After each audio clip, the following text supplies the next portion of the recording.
नाट्य पाठ में आप सबका स्वागत है। नाटक का नाम गांव गाथा, महेश कटारे द्वारा लिखित। हम पढ़ना चालू करेंगे दूसरे दृश्य से। मंच पर प्रकाश होता है। आख्याता के रूप में आदमी एक दो कदम आगे चलकर दर्शकों के सामने आता है। आदमी एक। महानुभावों, आपने देखा ना कि वो पिलेनो जो अधिकारी, दरबारी या ना जाने कौन है, हमसे सहमति ले गया और फिर गुर्राकर धमकी भी दे गया। अब तो ऐसी घटनाएं हमारे साथ होती ही रहती हैं, पर पेलिनो के जाने के बाद असाधारण घटना हो गई। हमारा जो झरना है, जो ना जाने कब से, शायद धरती और पहाड़ बनने के समय से बहता आ रहा है, और तभी से गांव के किसान अपने थोड़े से छोटे छोटे खेतों को सींचते आ रहे हैं उसके पानी से। तो मंडी या कस्बे में मजदूरों के लिए जाने वाले हमारे लोगों ने देखा कि कस्बे की ओर से आए मजदूरों का झुंड कोदाली, फावड़े ये सब लिए उसका प्रवाह मोड़ रहा है। बताया गया कि यह पानी शहर के धनी सौदागर की भूमि की ओर जाएगा, वहां उसका कारखाना लगना है। पर क्यों? ये तो हमारा पानी है ना, गांव वालों ने बोला। एक स्त्री का तेजी से प्रवेश। स्त्री इसलिए कि कारखाने को पानी चाहिए, और जिसे तुम अपने पानी मानते हो उसे वो सरकार का बताते हैं। मजदूरों का सेठ वो तो यही कहता है। आख्याता, पानी बिना तो खेती नहीं हो सकती। गांव के लोगों का तो यही कहना है। स्त्री, हो जाए खेती बर्बाद। वो मानते हैं कि खेती से बस पेट भरता है, तरक्की नहीं होती। कारखाने वाला खेती के बजाय 20 गुना अधिक कार्य देगा। कार्य यानी टैक्स। और सेठ ने यही बताया था। आख्याता, गांव वालों ने सोचा कि ये सेठ और उसके मजदूर हमसे मजाक कर रहे हैं, हमारी खिल्ली उड़ाना चाहते हैं, और चालू शहरियों का ये प्रिय मनोरंजन है। अखबार देख लीजिए, वो हमारे भोंदूपन की खबर छापते ही जाते हैं, हमारी बदहाली की नहीं। वे योजनाएं तो बनाते हैं, मगर सिर्फ ऐसी जिससे गांव से क्या काटा जा सकता है, क्या उखाड़ा जा सकता है, या फिर क्या छीना जा सकता है। और शहर के लोग नए मजाकों का आविष्कार करते रहते हैं। झरने से बहती प्राकृतिक धारा मोड़ना, यह भी तो बस मजाक ही है उनके लिए।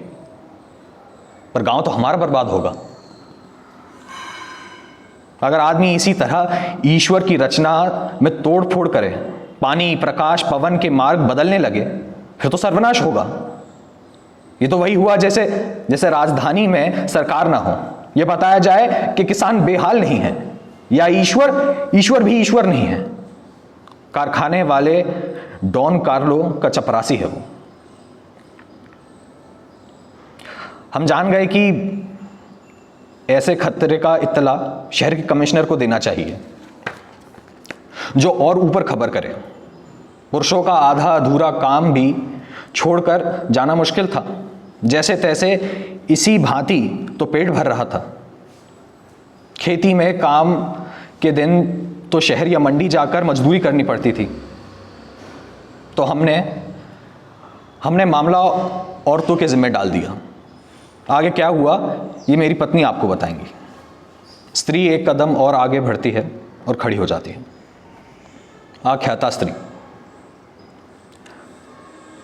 हमने पहले तो साथ जाने के लिए निठल्ले पुरुष और ऐसे बुजुर्ग तलाशे जो चल फिर नहीं सकते थे।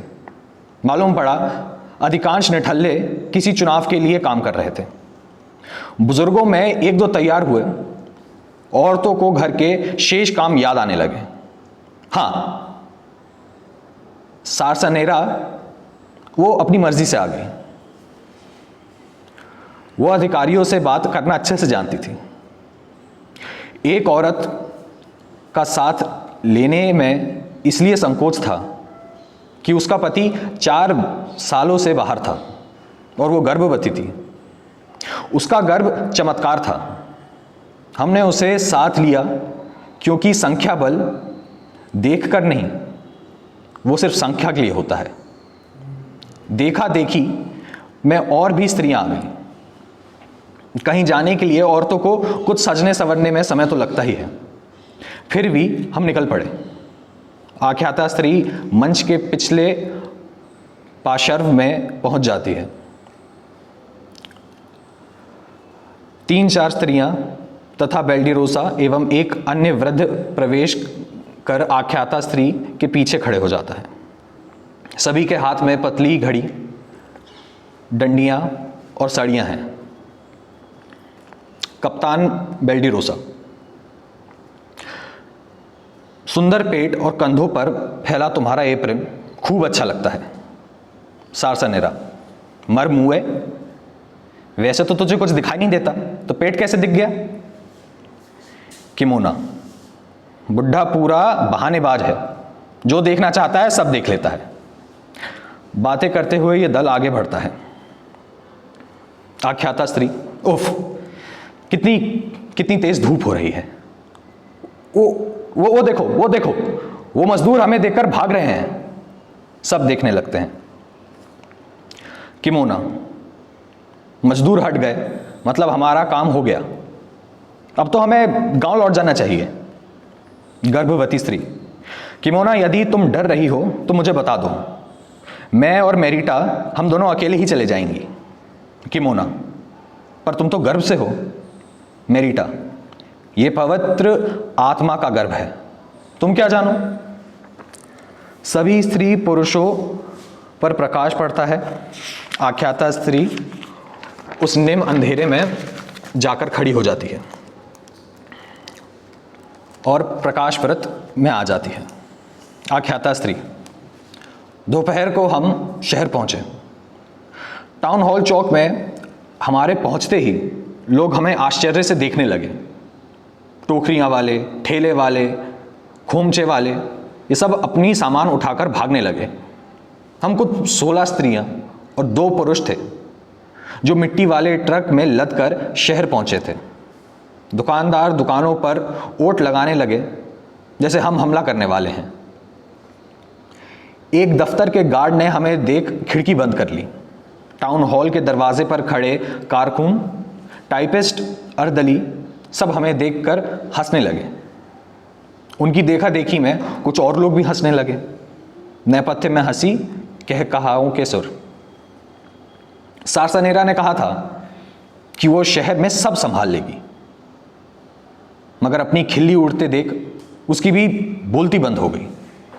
2 सिपाही तेजी से हमारे पास आए। सिपाहियों का आना। सिपाही 1, ये भीड़ लेकर दफ्तर में कहां घुसी आ रही हो? आख्याता स्त्री, हमें मेयर से मिलना है। सिपाही, मेयर? यहां कोई मेयर वेयर नहीं है। मेरिटा, तुम तो ये भी कहोगे कि ये टाउन हॉल नहीं है। सिपाही 2, हाँ, ये टाउन हॉल नहीं है, अब पहले कभी था। अब ये रेवेन्यू ऑफिस है, यानी टैक्स लगाने और वसूलने का दफ्तर। क्या तुम लोग टैक्स जमा करने आई हो? आख्याता स्त्री पर प्रकाश पड़ जाता है। शेष सभी धुंधले होने लगते हैं। आख्याता स्त्री, टैक्स के नाम से हमें झुरझुरी आ गई। टैक्स का क्या, किसी पर कभी भी लगाया जा सकता है। सरकार तो हमारे मृत बाप दादाओं के नाम पर भी टैक्स वसूल लेती है। हमारा सूखा गला और सूख पड़ा। डर लगने लगा कि टैक्स वसूलने के लिए ये हमारे कपड़े ना फाड़ डालें, पर सारसनेरा ने हिम्मत दिखाई और कहा, सुनिए मिस्टर, मैंने अपना टैक्स चुकाया है, इसलिए मुझे पूछने और जानकारी लेने का पूरा अधिकार है। सिपाही 1, क्या सबूत कि तुमने टैक्स चुकाया है? सारसनेरा, सबूत? ये रहा सबूत। अपना फूला हुआ पेट उघाड़ देती है।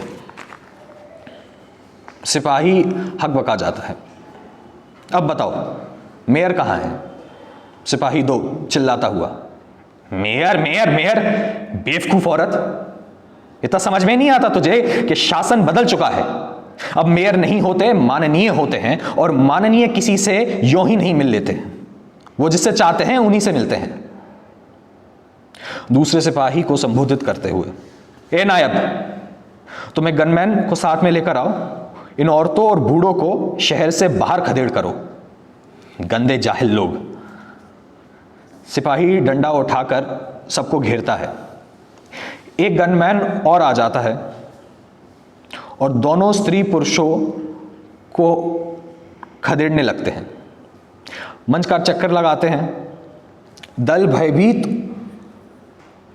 और डरे हुए हिरणों के झुंड सा सकपका इधर उधर देखने लगता है। आख्याता स्त्री, अरे रुको, ठहरो, ये तो डॉन सार्कोस्टेजा का घर है। सिपाही 1, डॉन सार्कोस्टेजा माननीय नहीं है। सार्सनेरा, तो कार्लो मैग्ना होंगे, उनके यहां ले चलो।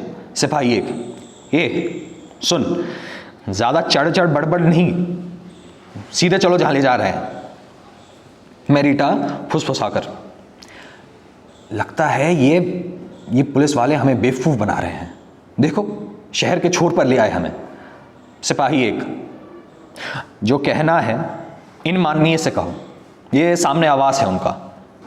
सारसानेरा, ये झंडियां, झालरें, ये रंगीन बल्ब, इनसे सजा हुआ ये किले नुमा बंगला, ये तो उस ठेकेदार का है ना जो पहले दलाली करता था, सब लोग जानते हैं इसे, ये तो इस शहर का भी नहीं है। साथ की स्त्री, ओह तो वो है ये, अरे वो तो लुटेरा है, गांव की सरकारी जमीन कौड़ियों में कब्जे में ले ली उसने, लोगों की फसल खरीदता है और पैसे तक नहीं चुकाता है। अरे सैकड़ों मजदूर जो हैं उनके पैसे तक नहीं दिए उसने। सिपाही 1, अभी 2-4 दिन पहले ही राजधानी यानी मती की ओर से वो माननीय घोषित हुए हैं।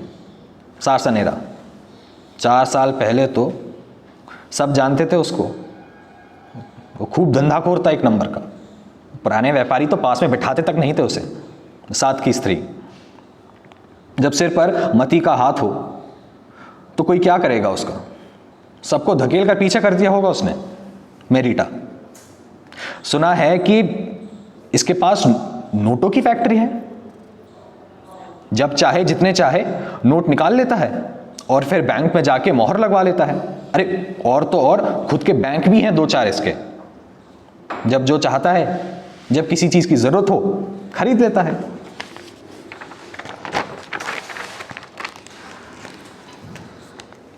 और बड़े बड़े श्रीमान चापलूसी करते रहते हैं इसकी, समझ में नहीं आता कि मेयर कैसे बन गया। आख्याता स्त्री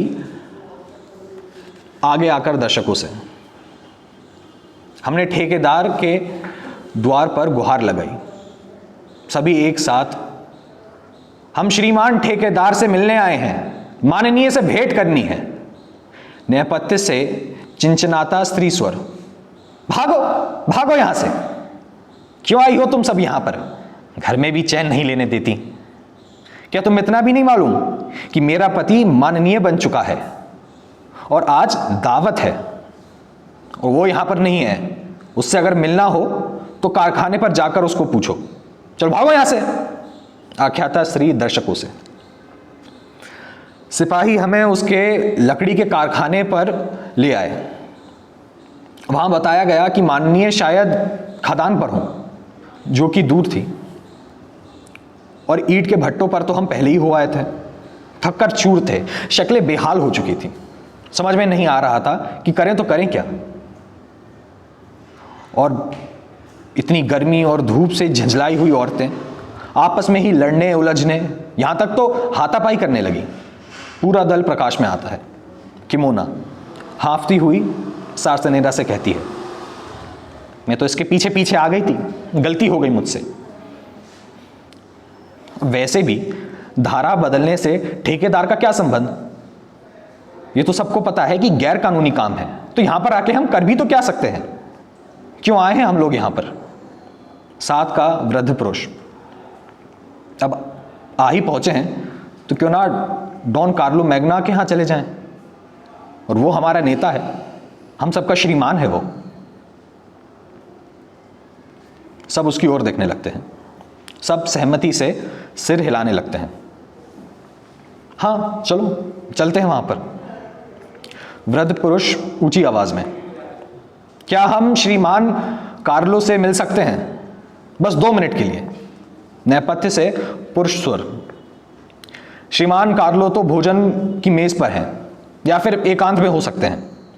तुम लोग चाहो तो श्रीमती कार्लो से मिल लो। थोड़ी देर बैठो, उन्हें बुला के लाता हूं। सभी एक स्थान देखकर बैठ जाते हैं। 1-2 खड़े हैं, घूम रहे हैं, मुआवजा ले रहे हैं। 2 नल की टोटी से पानी पी रही हैं। पुराने फैशन के कपड़े पहनकर श्रीमती कार्लो का प्रवेश। श्रीमती कार्लो, अच्छा तुम लोग आई हो, पानी गर्म हो तो ठंडा मंगाऊं? वैसे हमारे यहां नल का पानी भी पीने योग्य है। कोई नौकर या नौकरानी कुर्सी लाकर रखती है। श्रीमती कार्लो उस पर बैठ जाती हैं। हम अगर देखभाल ना करें ना तो ये पति लोग हैं, ये खाने पीने पे ही सारी संपत्ति उजाड़ दें। हाँ आप बताइए, आप किस वास्ते आई हैं? मेरिटा, निवेदन यह है कि आदिकाल से हमारे खेतों में सिंचाई के लिए जो पानी आता था उसकी धारा कारखाने की तरफ मोड़ दी गई है। अब गांव तो फिर भूखा ही मर जाएगा ना। श्रीमती आश्चर्य से आंखें फाड़ दुखी होने का अभिनय करती हैं। हो वो आदमी तो लुटेरा है, पूरा का पूरा लुटेरा। वो ठेकेदार आदमी नहीं, वो तो डाकू है। कोई कानून उसके आड़े नहीं आता। और यदि वो माननीय रहा तो वो तुम्हें तो क्या, वो तो हमें तक बेच खाएगा। हमारा घर, जमीन, पेड़, पहाड़ सब बेच खाएगा और हमें भिखारी बनाकर हमारी भीख भी हमसे चुरा लेगा। और धारा घुमा रही है जहां पे धारा घुमाई जा रही है, वो पट्टी तो कार्ल मैग्नो के हाथ में थी पहले, पर सस्ते दामों में उसने वो खरीद ली। तो कारखाना गोदाम बनाकर खूब कमाएगा। नई सरकार से माननीय बने अभी बस दो दिन हुए उसे, और बजरी, रेत, चूंगी, चमड़ा, इस सब के सारे धंधे अपने रिश्तेदारों, यहां तक तो कुत्तों के नाम पे रख दिए उसने। ये सरकार भी एक गिरोह के हाथों में है, या गिरोह जैसी ही है। खुद तो देशभक्त कहते हैं, पर 1 नंबर के छठे बदमाश हैं सबके सब। हम जैसे पुराने श्रीमानों, कुलीनों, इन सब के प्रति भी कोई आदर या सम्मान नहीं। अभी तो शुरुआत है, देखना आगे क्या क्या होता है।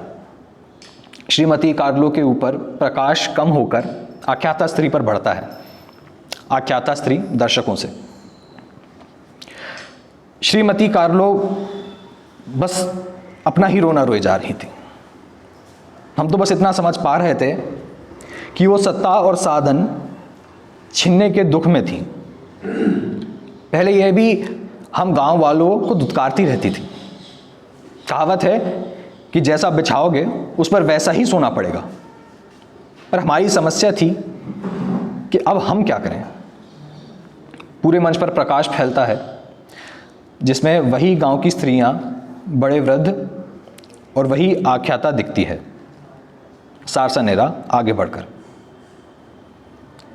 वैसे तो टांगे बहुत दुख रही हैं, मगर फिर भी चलो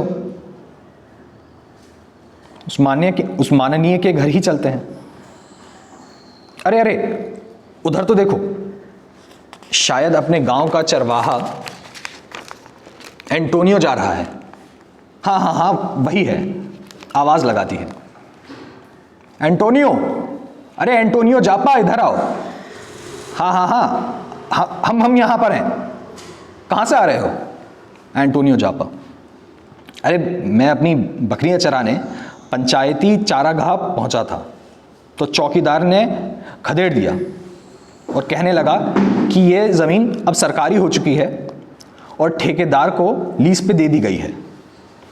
वृद्ध पुरुष, हमारे गांव के पहाड़ से लेकर अपुलिया गांव के चारागाह तक सब हमेशा से सबके उपयोग की चीज़ रही थी। सुना है ईसा से पहले से ये सब चलता आ रहा है। कितने ही हमले हुए हों, कितने ही युद्ध हुए हों, कितने ही पोप या बादशाह बदल गए, फिर भी चारागाह सभी के उपयोग के लिए खुला रहता। ठेकेदार उसे हथियाना चाहता है। ये पागलपन है। या तो ये पागलपन है या फिर वो जो चौकीदार है वो तुम्हें बेवकूफ़ बना रहा है। एंटोनियो जापा, अगर चारागाह और पानी ठेके पर चढ़ गए तो किसी दिन हवा और धूप भी चढ़ जाएगी, फिर हम सांस कहाँ से लेंगे? मेरीटा, तो तुम भी चलो मेयर के यहाँ। नहीं नहीं नहीं, अब तो कुछ और नाम हो गया ना उसका। हाँ, माननीय, तुम भी चलो माननीय के यहाँ। सब फिर चलने लगते हैं। उस स्थान पर पहुंचते हैं जहां नौकरानी खड़ी है। नौकरानी थकी हालत में। तुम लौट आए, पर मालिक तो अभी नहीं आए। मेहमान घंटे भर से पीते हुए और मेजबान अभी तक घर में नहीं। नेपथ्य में हल्का सा शोर है। सब स्त्रियों और पुरुष नाक से पकवानों की गंध ले रहे हैं। वृद्ध पुरुष, ओहो हो, ये तो पकवानों की खुशबू है, वैसी ही जैसे पुराने श्रीमान के यहाँ थी। मुझे यहाँ प्लेटें साफ करने के लिए बुलाया गया था। आहा, स्वादिष्ट चटनी, भुनी हुई प्याज, मशरूम, आलू, गोश्त और कबाब, वाह क्या बात है। नेपथ्य में भोज समाप्त होने के बाद की आवाज़ें। वाह, दावत तो शानदार रही। शराब बढ़िया थी और गोश्त भी लजीज था। नौकरानी, बड़े लोग पीते हैं और पीते पीते पेशाब के लिए भागते हैं। बगीचे में कहीं भी खड़े हो जाते हैं और अपनी पतलून गीली कर देते हैं। बेशरम कहीं के। कहते हैं सहारा देकर ले चलो, इसलिए मैं तो यहाँ आकर खड़ी हो गई। जो वहाँ है वही भुगते हैं। सारसनेरा, अंदर कौन लोग हैं? नौकरानी, वही शहर के चुनिंदा रईस लोग, अफसर, डॉक्टर, वकील, अखबार वाले, कारखाने वाले, लीडर। श्रीमान सार्कोस्टेजा भी भोज में हैं और पहले उनने एक चटपटा चापलूसी भरा भाषण सुनाया और उसके बाद माननीय ने खुद प्रवचन दिया। सारसनेरा, श्रीमान सार्कोस्टेजा, उन्हें तो हम जानते हैं, वही है ना जो वो ऊंची सी नाक वाले, बड़ी सी तोंद और बिल्ली जैसी आंखें हैं जिनकी, और बाहर की ओर फैले हुए कान। नेपथ्य में शोर। नौकरानी, ये देखो इन्हें, इनकी पतलूनों में से बू आ रही है और ये एक की जगह 3-3 बटन पहनते हैं ताकि आराम से भोजन कर सकें और फिर बाद में घेरा बढ़ाया जा सके। लो, वो चले आ रहे हैं तुम्हारे श्रीमान सार्कोस्टेजा। पैंट का बटन लगाते हुए थोड़ी डगमगाती चाल में सार्कोस्टेजा का प्रवेश। डॉन सार्कोस्टेजा आंखें बंद करते हैं और फाड़ते हुए दल की ओर देखते हैं। ओहो हो, मेरे प्रिय फांटा मारी वासी। बाएं फैलाता हुआ, लॉन्ग लिव फांटा मारा। तुम्हारे गांव के सभी मुकदमे मेरे ही पास आते थे। अब भी मैं खुद ही तुम्हारी मुख्तार मानता हूं। मैंने स्कूल बनवाया तुम्हारे लिए, जिससे कि तुम मेरा नाम पढ़कर मुझे वोट दे सको। अब भले ही मेरी तरफ से एक आया आदमी तुम्हें बता देता कि किसे वोट करना है, पर फिर भी लॉन्ग लिव फांटा मारा। नेपथ्य की ओर से आवाज आती है। लेडीज एंड जेंटलमैन, ये भली औरतें फांटामारा से आई हैं। हम परम प्रतापी महामती जी को आभार प्रस्तुत करते हैं। जेब से कागज निकालता है, हाथ में फटकाकर ऊंची आवाज में पढ़ता है। हम जनपद की जनता, नेता, अधिकारी और जो भी, हम सब मिलकर नए माननीय जी की नियुक्ति पर हर्ष प्रकट करते हैं और ईश्वरीय अवतार महामती जी के प्रति कृतज्ञ हैं। नेपथ्य से तालियों की गड़गड़ाहट। मेरिटा सार्कोस्टेजा से, नहीं, हम इसका समर्थन नहीं करते। गरीबों के साथ ऐसा व्यवहार करता है और तुम्हें शर्म नहीं आती? हमारे लिए तो सब चोर हैं, सब लुटेरे हैं। हम सवेरे से भटक रहे हैं और किसी ने सहानुभूति तक नहीं दिखाई। तुम्हें भगवान से दंड मिलेगा। सभी स्त्रियां हल्ला करने लगती हैं। दो एक स्त्री पत्थर भी उठा देती हैं। खिड़कियों, दरवाजों के बंद होने की आवाजें। एकाएक बगल में डंडी और चिल्लाने की आवाजें। तुम लोग इन ईंटों से मुझे नहीं मार सकते। ये मेरी ही घर की ईंटें हैं। मैं तुम्हें उठाने नहीं दूंगा। मेरे घर पर या मुझ पर फेंकने भी नहीं दूंगा। चलित प्रकाश के व्रत में ठेकेदार मंच पर आता है। ठेकेदार, ईंट पत्थर फेंकने की कोई जरूरत नहीं है। मैं तुम्हारी हर बात सुनने के लिए राजी हूं। स्त्रियां उठे हाथ रोककर चुप हो जाती हैं।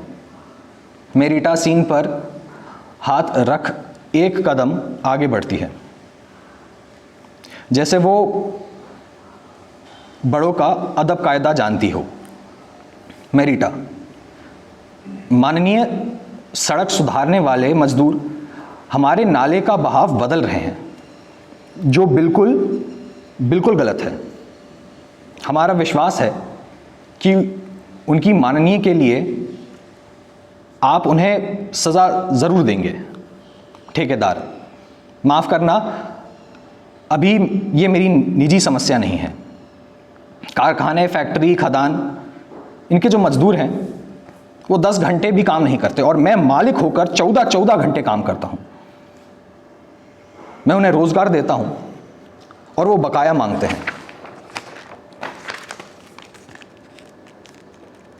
जैसे कि मैं बकाया दिए बिना भाग जाऊंगा। अरे मैं तो जनपद का मुखिया हूं। रही तुम्हारी बात, तो अगर कोई मनमानी पाई जाती है तो मैं अवश्य ही उन्हें दंड जरूर दूंगा। जब तक मैं इस जनपद परिषद का प्रमुख हूं, तब तक गांव वालों के खिलाफ एक भी अन्याय होने नहीं दूंगा, और खास तौर पे फांटामारा पे, जिसकी मेहनत से हम सब आज चैन की जिंदगी जी पा रहे हैं। भरोसा करें, मैं मनमानी नहीं होने दूंगा। ऊंचे स्वर में, सेक्रेटरी जी, हाथ में फाइल लिए आला अफसर नुमा एक आदमी यस सर कहकर खड़ा हो जाता है। ठेकेदार, सुनो, गांव वालों, भाइयों और बहनों, नई सरकार के शासन में जबरदस्ती का तो सवाल ही नहीं उठता। जो भी होगा कानून के अनुसार होगा और महामती जी की कृपा से होगा। अधिकारियों ने नाले की धारा मोड़ने का हुक्म देकर फांटामारा वालों पर बड़ी नाइंसाफी की है। एक तो हम नाले को स्वच्छ बनाएंगे, दूसरा नए रोजगार बढ़ेंगे कारखाने से। सेक्रेटरी जी, आप आइए और उन्हें बताइए। सेक्रेटरी फाइल खोलकर देखते हुए, अचानक नहीं बन रही है धारा।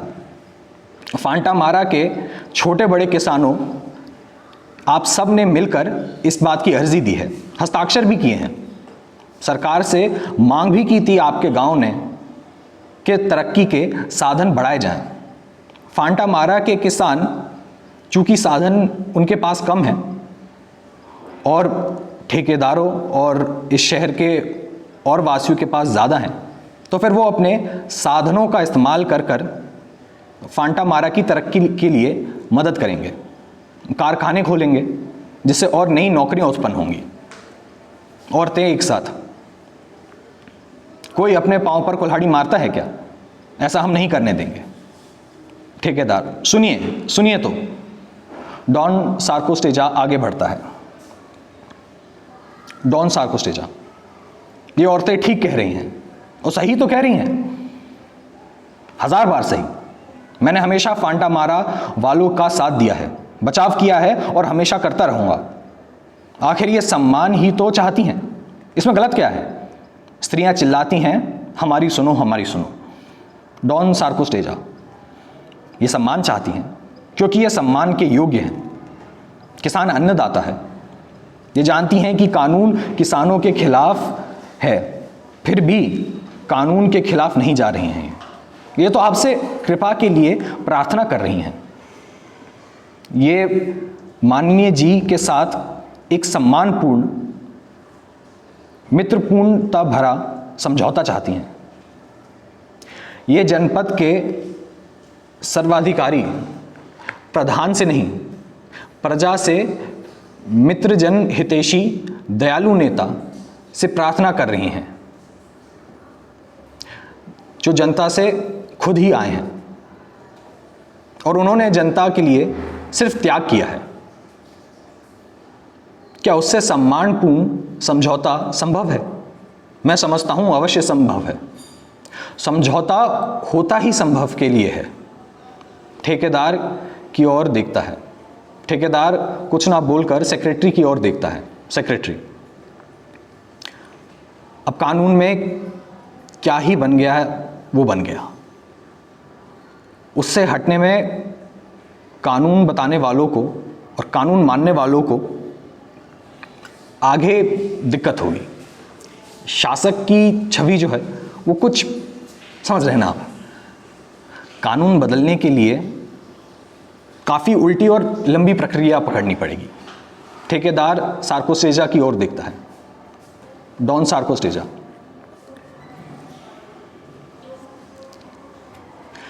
नए कानून में इनके खेतों का आधा पानी जो है वो पर्याप्त नहीं है। यदि मैं इनकी इच्छा का सही अर्थ निकालता हूं तो ये मतलब निकलता है कि आधे से इन्हें अधिक पानी चाहिए, जो कि बिल्कुल सही है। और कौन नहीं जानता कि माननीय सदैव सही बात करते हैं और सही काम करने के लिए आगे रहते हैं। ठेकेदार क्षण दो क्षण अपनी दाढ़ी पर हाथ रखता है, थोड़ा सा मुस्कुराता है, 2 कदम टहलता है और सेक्रेटरी की ओर देखता है। सेक्रेटरी, ठेकेदार के पास सिर झुकाकर, कानून बहुत सोच समझकर बारीकियों के साथ बनाया गया था और मनमानी के लिए नहीं। हाँ, बातचीत के लिए तो सदैव तैयार रहना चाहिए। कोई प्रस्ताव हो तो कानून के दायरे में ज़रूर लाएं, हम विचार करेंगे। डॉन सार्कोस्टेजा, मैं फांटा मारा वालों के साथ हूँ। यद्यपि माननीय के प्रति मेरा प्रस्ताव थोड़ा सख्त हो तो उनसे क्षमा चाहूँगा और उनकी त्याग भावना को ध्यान में रखकर प्रार्थना करता हूँ कि ठेकेदार, स्त्रियों सब दृष्टि में घूमते हैं। हल ये है कि माननीय के हिस्से में आधे से ज़्यादा, इसलिए उस आधे का 3/4 और बचे हुए का 3/4 माननीय के लिए हो और शेष पूरा का पूरा पानी किसानों के हिस्से में जाए। अर्थात माननीय जी के हिस्से में बटा पानी और किसानों के हिस्से में पूरा पानी, यही एकमात्र उपाय है। मंच के अगल बगल से 2-4 निकल आ जाते हैं। और प्रस्ताव की प्रशंसा करने के लिए आगे बढ़ते हैं। माननीय, जनहित में यह प्रस्ताव स्वीकार कर लें, इस पर सहमति दे दें।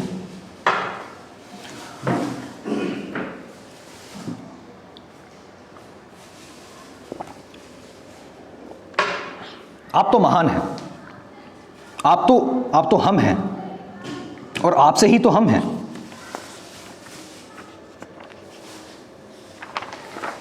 सभी दोहराते हुए, आप हैं तो हम हैं, और आप महान हैं। ठेकेदार सोचता है, दाढ़ी खुजाते हुए मंच का आधा चक्कर लगाता है और स्वीकृति में सिर हिलाता है। खुशामदी चिल्लाते हैं, ठेकेदार ठेकेदार ठेकेदार ठेकेदार। ठेकेदार, सेक्रेटरी, वचन पत्र का प्रस्ताव तैयार करो अभी। सेक्रेटरी दौड़कर कोने की ओर जाता है और वहां से कागज उठाकर डॉन सार्कोस्टेजा के पास ले आता है। ठेकेदार और फांटा मारा वालों के दल के बीच में खड़ा होकर जल्दी जल्दी कलम चलाने लगता है। सेक्रेटरी स्त्रियों की ओर निगाह डालकर दर्शकों से, लीजिए, वचन पत्र तैयार हुआ और किसान तथा और अधिक लोग वाकई पूरी जनता के हित का ध्यान रखते हुए माननीय इस पर हस्ताक्षर करेंगे। ठेकेदार की ओर कागज बढ़ाता है। ठेकेदार हस्ताक्षर करता है। डॉन सार्कोस्टेजा, माननीय का बार बार आभार। फांटा मारा वासी जो मेरे अपने हैं, और भी दर्शकों को संबोधित करते हुए, और आप सबकी ओर से मैं माननीय ठेकेदार के प्रति कृतज्ञता ज्ञापित करता हूं, और फांटा मारा के किसानों की ओर से इस वचन पत्र पर हस्ताक्षर करता हूं। सेक्रेटरी कागज सार्कोस्टेजा के आगे रखता है। सार्कोस्टेजा हस्ताक्षर करता है। चाटुकार ठेकेदार की जय जयकार करते हैं। फांटा मारा का दल विमुद सब देखता है। और यहीं पे समाप्ति।